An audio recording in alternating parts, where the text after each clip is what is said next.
So this is our list, and it has a column say is on special, which is yes or no type at the moment, and this column also has the value yes or no, and it is of the data type yes or no. It is a boolean type. So in order for our search to work, we would need to make little tweaks to this column, and that is to change the type of this column to a choice type.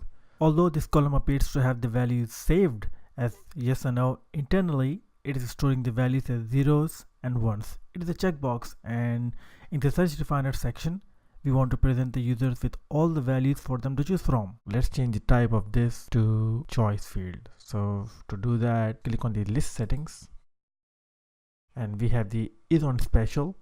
I'm going to click that and change this to choice type and add two values here,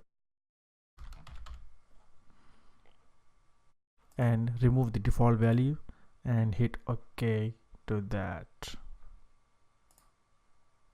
I'm going to repeat the same thing with is free shipping column.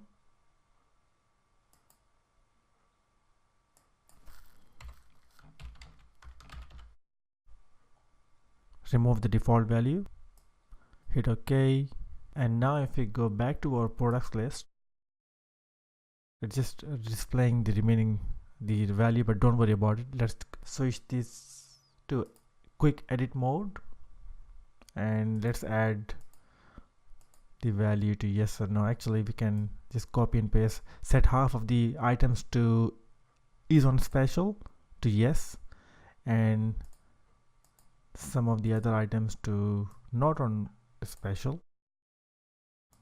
I'm just going to randomly select the product and setting that to yes or no.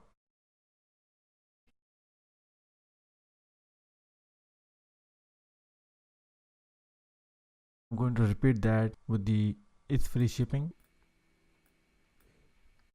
First few items have it's free shipping to yes. I'm going to set all the remaining items to no.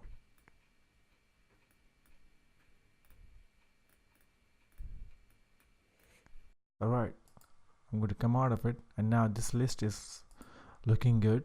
Now it's time to update our search results reflecting this column. So in my next video, I'm going to show you how we can display only those items that are on special or that are having free shipping. So join me in my next video.